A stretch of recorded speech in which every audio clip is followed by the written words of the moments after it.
Hello everyone, it's Cecilia and it's great to be back here at Peaches. Today I'm going to build on a topic that I introduced in my last video in which I talked about where to start learning English. And one of the first things I mentioned there was how to talk about yourself. I know this may sound really basic, and it is, but it's really important that you feel comfortable and confident talking about yourself.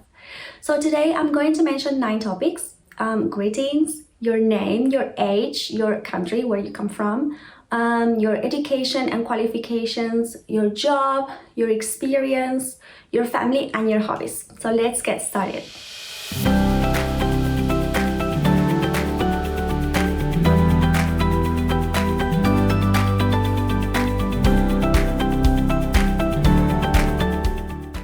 Okay, so let's get started with greetings.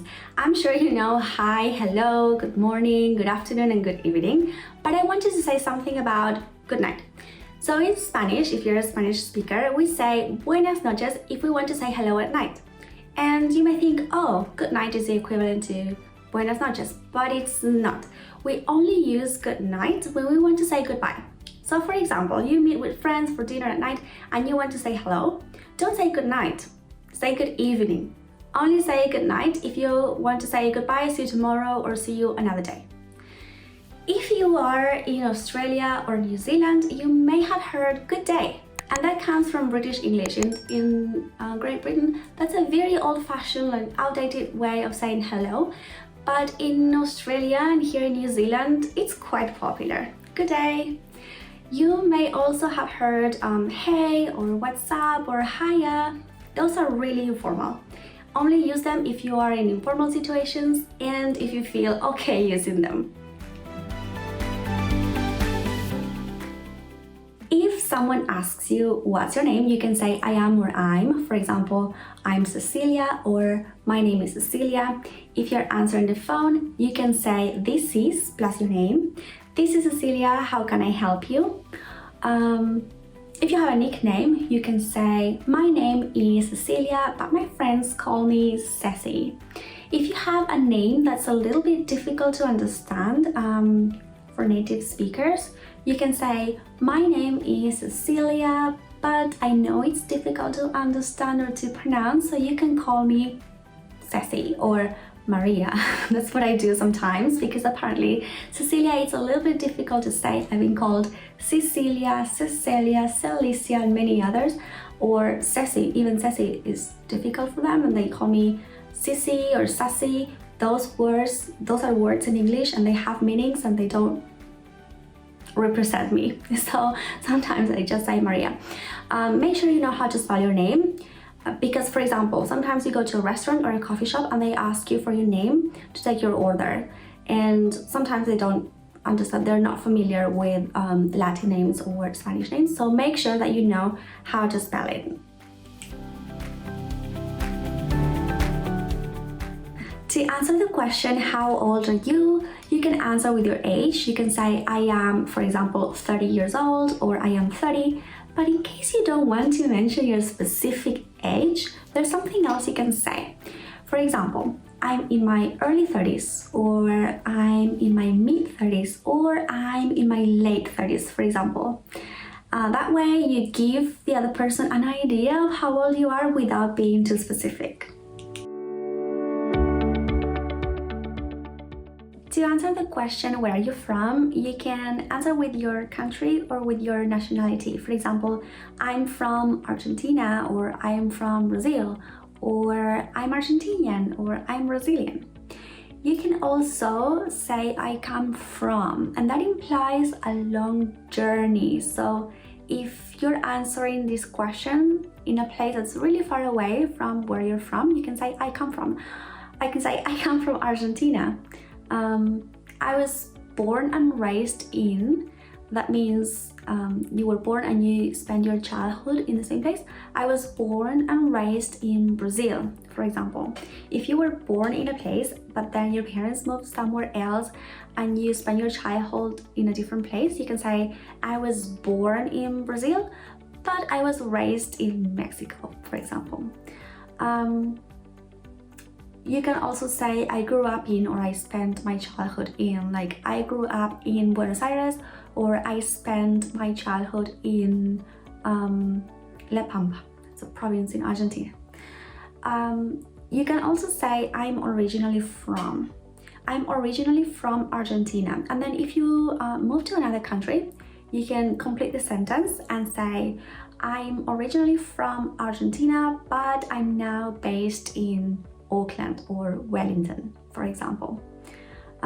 You can also say I've been living in, so if you moved cities or countries, you can say I've been living in New Zealand or Auckland for 4 years now, or I've spent the last few years in Wellington, for example. If you use the present perfect or the present perfect continuous, you can use since or for. For example, I've been living in Auckland for 4 years, so after 4 you need the period of time. And you can also say I've been living in Auckland since 2017, the date, since plus the date. And you can also say I moved to. For example, I moved to Perth 5 years ago. Let's talk about qualifications. There are many things that you can say here. For example, you can use the word degree and say, I have a degree in a certain industry. I have a degree in teaching. I have a degree in marketing. I have a degree in accountancy. You can also use the word qualified and say, I'm a qualified teacher or I'm a qualified accountant. You can also say that you have a master's degree. I have a master's degree in translation, or I have a master's degree in linguistics. You can also use the word graduate and say, I'm a marketing graduate, or I'm a graduate in marketing, or I'm a graduate in software development, for example. You can also say that you completed a course. For example, I completed a course on cooking, or I've completed a 6-month course in accountancy. So there you mentioned the length. Something about prepositions. If you use in, you're talking about a theoretical subject, like I took a course in accountancy. And if you use the preposition on, you're talking about something practical. I took a course on cooking, just a tip. Then it may be the case that you are still studying. What can you say in that case? Well, you can say, if you are close to graduation, I'm about to graduate, or I am studying plus the science or the industry or the field. I'm studying linguistics, or I'm studying education.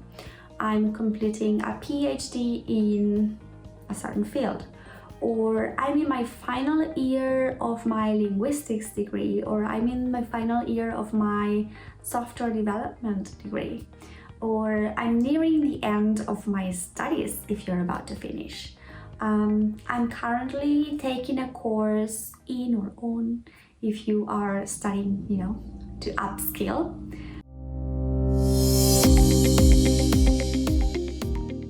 How do you answer the question, what do you do? You can say I'm a, and then your job title, like I'm a manager, I'm a sales assistant, I'm a teacher.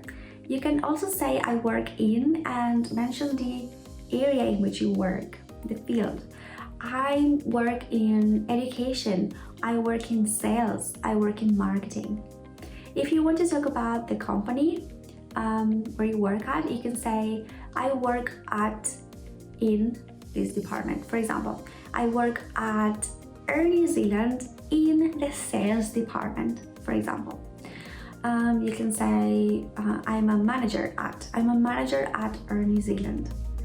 If you don't work for a company and you're self-employed, you can simply say that. You can say I am self-employed, or I work for myself.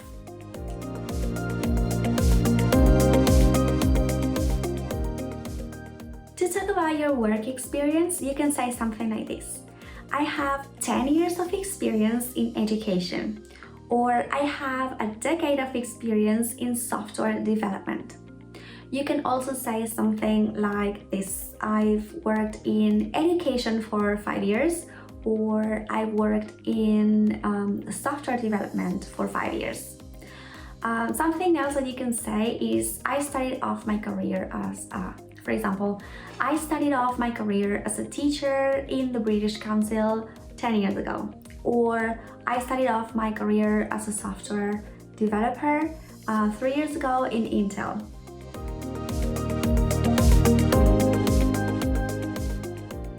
How to talk about your family. If you are in a relationship, you can say, I have a partner. We've been together for 10 years. I suggest that you avoid using the words boyfriend or girlfriend. Those are words that maybe teenagers use. They are about informal relationships. But if you're an adult and you've been in a relationship for a while, I suggest that you use the word partner. If you're married, you can say, I have a husband or I have a wife. We've been married for 20 years. If you have kids, you can say, I'm a mother of 2, or I'm a father of 2 or of 3. I have a 2-year-old son, or I have a 3-year-old daughter. I'm a single parent, or I'm a single mom, I'm a single dad if you're not in a relationship. If you want to talk about the number of people in your family, like your mom, your dad, and your siblings, you can say, I'm from a family of 4. That means your mom, your dad, and a sibling. Or we are a family of 4. I'm one of 3 siblings, or I'm one of 4 siblings. If you use the word sibling, you avoid saying brother or a sister. You can say I have a brother and a sister, but you can also say I have 2 siblings, and that makes the sentence shorter. If you don't have siblings, you can say I'm an only child.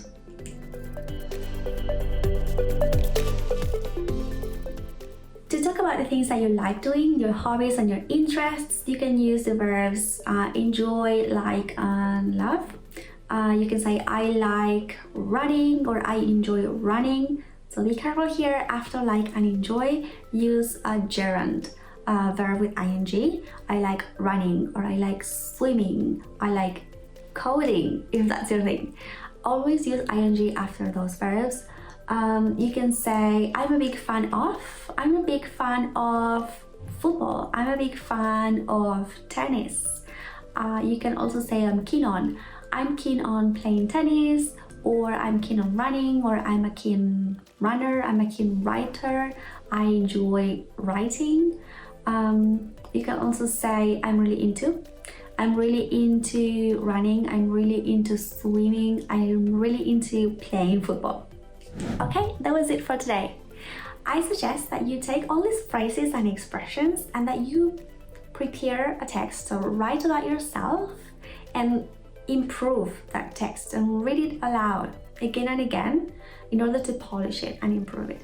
Please don't memorize it. I'm not asking you to memorize it. I'm just asking you to be prepared so that when the time comes and you have to introduce yourself, you know exactly what to do.